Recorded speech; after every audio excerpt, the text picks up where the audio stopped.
دین اسلام میں عید کی قربانی کے پیچھے کیا حکمت پوشیدہ ہے اور اسے سنت ابراہیمی علیہ السلام کیوں کہا جاتا ہے؟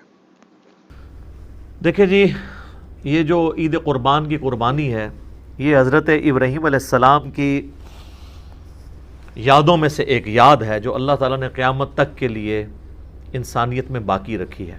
ابراہیم علیہ السلام کی ساری قربانیوں کو ایک جگہ پہ اللہ تعالیٰ نے ڈسکس کیا ہے۔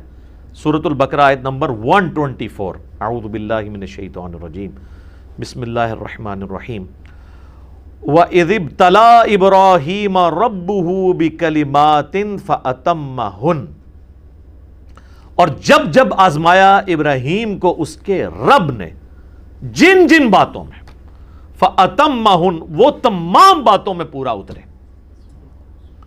ابراہیم علیہ السلام کی اللہ تعالیٰ ہمارا جب بھی آزمائش کی گئی، وہ آزمائش میں 100/100 نمبر لے کے کامیاب ہوئے۔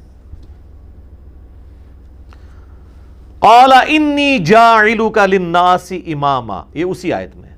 تو ہم نے بھی پھر کہا کہ ابراہیم، ہم تمہیں پوری انسانیت کا امام بنائیں گے۔ قال ومن ذریتی، تو انہوں نے عرض کیا اے اللہ میری اولاد کا کیا بنے گا؟ قال لا ینال عہد الظالمین، اللہ نے فرمایا تمہاری اولاد میں جو ظالم لوگ ہیں نا، ان تک میرا یہ وعدہ نہیں پہنچے گا۔ یعنی اس میں امپلائڈ ہے کہ جو ظالم نہیں ہوں گے ان تک وعدہ پہنچے گا۔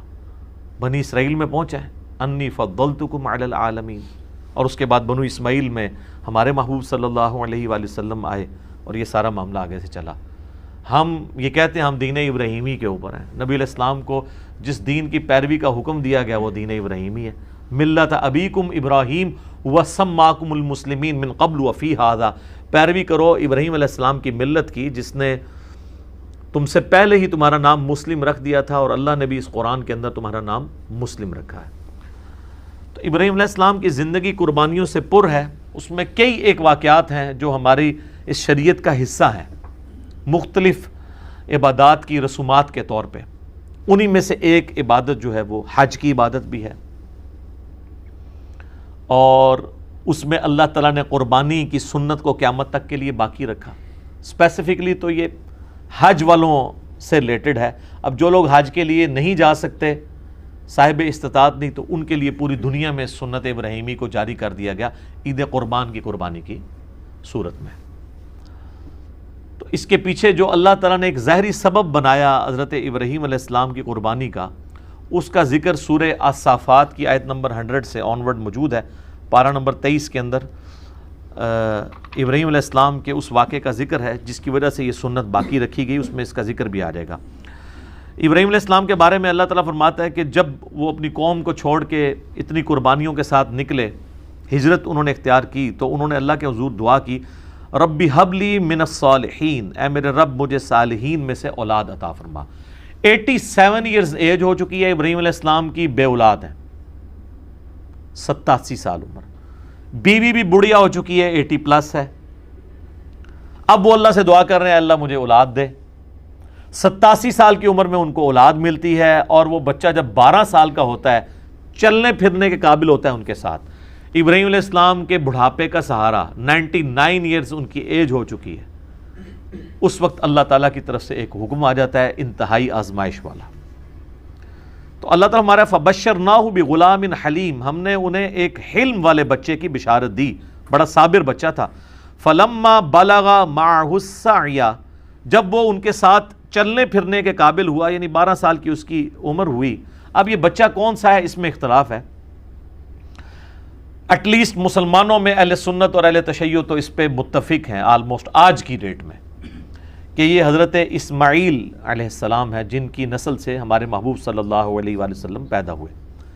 لیکن اہل سنت میں ہی ایسے ائمہ ہیں جو یہ مانتے ہیں کہ اس سے مراد حضرت اسحاق ہیں، اور یہودیوں کا بھی یہ موقف ہے۔ بلکہ المستدرک الحاکم میں آپ کو کئی ایک روایتیں بھی ایسی ملیں گی، اگرچہ ان کی سند صحیح نہیں ہے لیکن اہل سنت کی کتابوں میں تو موجود ہے۔ اور اس سے بھی بڑھ کر امام طبری، ابن جریر طبری، جو اہل سنت کے پہلے مفسر ہیں، پہلے 300 سال کے مسلمانوں میں آتے ہیں، انہوں نے جو تفسیر ابن جریر جسے طبری کی تفسیر کہا جاتا ہے، اس میں انہی آیات کے کانٹیکسٹ میں وہ تو وثوق کے ساتھ کہتے ہیں کہ ذبیح اللہ جو ہیں حضرت اسحاق ہیں۔ اس حوالے سے سب سے جو انٹلیکچوئل بحث ہے وہ آپ کو تفہیم القرآن میں ملے گی.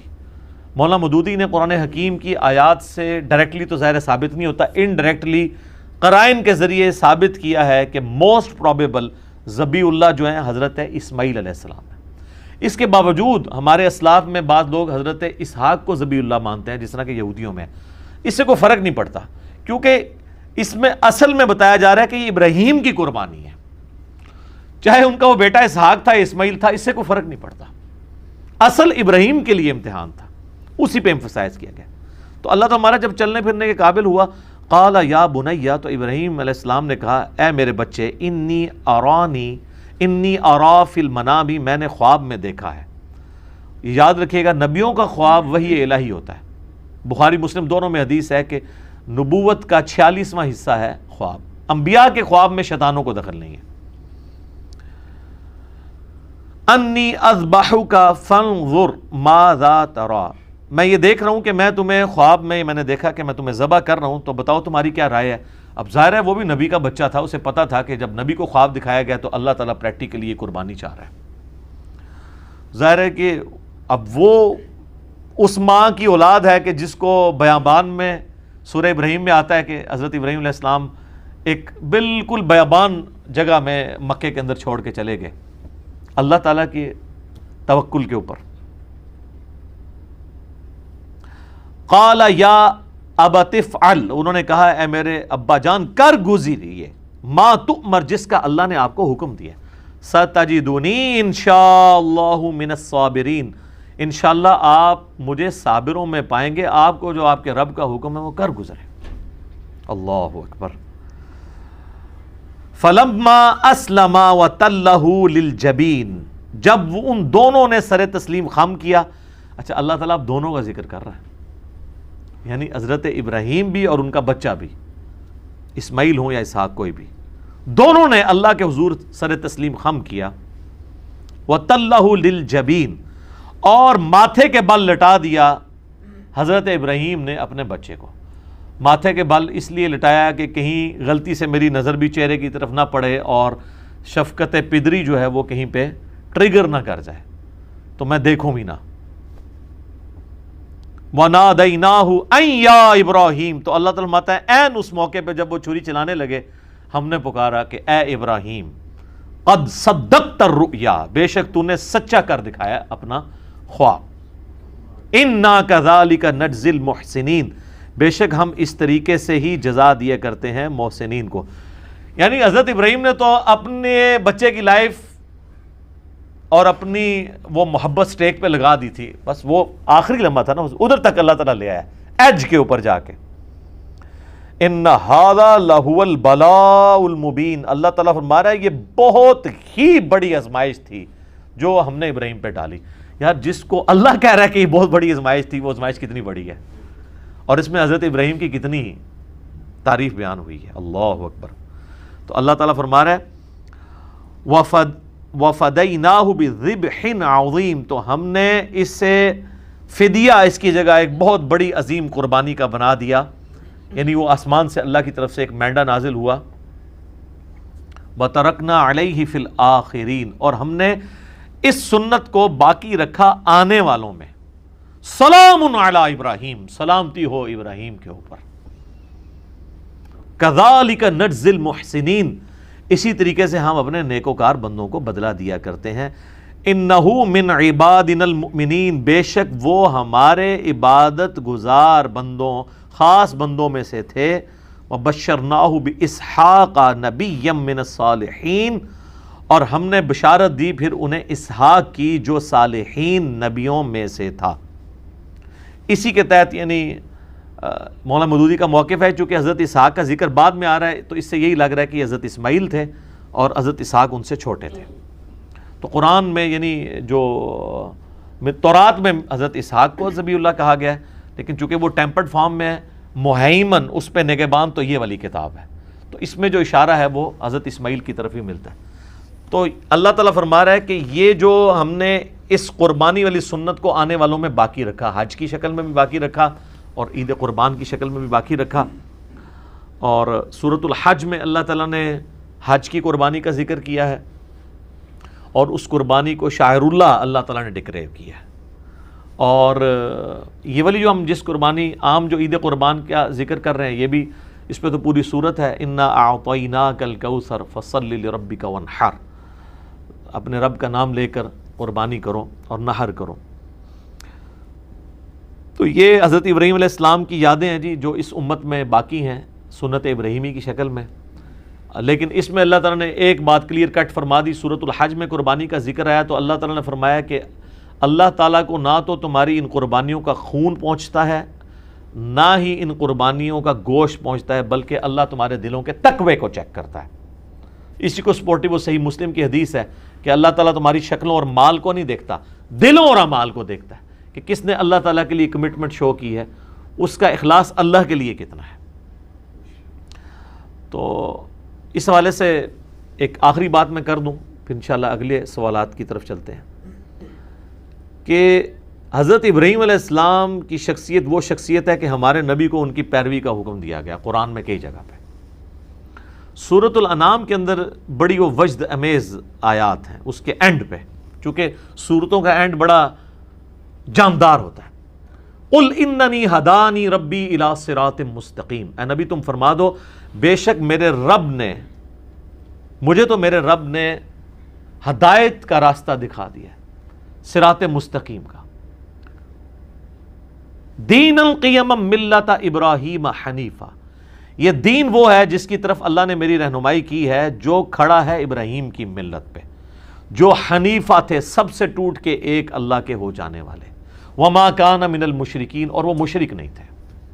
سب سے بڑی ڈگری یہ ہے قیامت والے دن، کہنے کو تو یہاں پہ لاکھوں دعوے دار ہیں ہم شرک نہیں کر رہے، لیکن خواہش نفس کو بھی شرک کہا گیا۔ افرائیت من اتخذ الہہ ہوا، نبی بھلا اس شخص کو دیکھا جس نے اپنی خواہش نفس کو اپنا رب مان لیا۔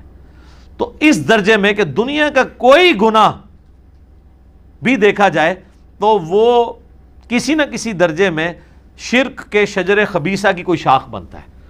تو ہر اعتبار سے ابراہیم کو اللہ تعالیٰ نے محفوظ کیا ہے اور یہ ڈگری دی ہے، وما کان من المشرکین۔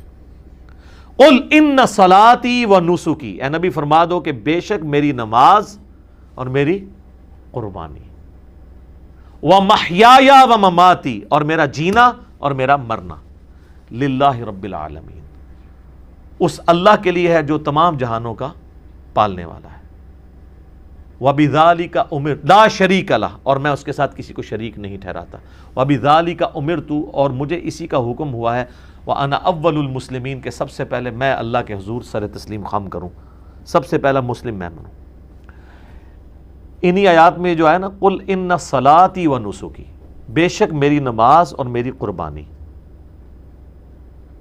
وَمَحْيَايَ وَمَمَاتِي، اور میری زندگی اور میری موت کس کے لیے؟ اللہ کے لیے۔ اب آپ ذرا اس کو ریلیشن شپ دیکھیں، قُلْ إِنَّ صَلَاتِي وَنُسُكِي، میری نماز میری قربانی، وَمَحْيَايَ وَمَمَاتِي، میرا جینا اور میرا مرنا اللہ کے لیے۔ یہ جینے کا تعلق نماز کے ساتھ ہے، زندگی میں آپ نے نماز قائم رکھنی ہے تو آپ زندہ ہیں، جو بخاری مسلم میں حدیث ہے، جو اللہ کا ذکر کرتا ہے وہ زندہ ہے، جو نہیں کرتا وہ مردہ ہے۔ وَأَقِمِ الصَّلَاةَ لِذِكْرِي، میری یاد کے لیے نماز کو قائم رکھنا، حضرت موسیٰ کو نبی علیہ السلام اللہ تعالیٰ نے فرمایا تھا، جو سورہ طٰہٰ میں آتا ہے۔ تو زندگی کیا ہے؟ نماز، اِنَّ صَلَاتِي وَنُسُكِي، اور دوسری چیز کیا تھی؟ قربانی۔ تو قربانی کا تعلق کس کے ساتھ ہے؟ موت کے ساتھ۔ اِنَّ صَلَاتِي وَنُسُكِي وَمَحْيَايَ وَمَمَاتِي، نماز کا تعلق حیات کے ساتھ اور قربانی کا تعلق موت کے ساتھ۔ سر یہ جو آپ جانور قربان کر رہے ہوتے ہیں نا، یہ آپ یہ کہہ رہے ہوتے ہیں کہ میں اس جانور کو قربان کر کے سنت ابراہیمی کی یاد تازہ کر رہا ہوں کہ اوریجنلی تو ہمیں اپنی اولاد کو بھی اگر قربان کرنا پڑے اللہ کے لیے تو ہم کریں گے۔ یہ جانور تو ایک سمبل کے طور پہ ہے، اور اس سے بھی بڑھ کے اگر ہمیں اپنی بھی جان دینی پڑی، کیونکہ اللہ تو ادھر اپنی جان کی بات کر رہا ہے نا، وَمَمَاتِي، میری موت اللہ کے لیے، بے شک میری نماز، میری قربانی، میرا جینا، میرا مرنا اللہ کے لیے ہے جو تمام جہانوں کا پالنے والا ہے۔ تو سر قربانی کا جو فلسفہ ہے نا، یہ بڑا، یعنی حج کا ایک ایک آپ رسم کو دیکھیں نا، جو جو اس میں رسومات ہمیں سکھائی گئی ہیں، ایک ایک جو مناسک کے اندر چیزیں آتی ہیں، وہ ہر ایک کے اندر ایک پورا فلسفہ ہے۔ سب سے بڑا تو احرام ہی دیکھ لینا جی، کفن کی علامت ہے جی، آپ نے انسلے کپڑے پہنے ہوئے ہیں، کوئی غریب ہے امیر ہے، سب کا سب ایک ہی لباس کے اندر ہے، ٹھیک ہے جی۔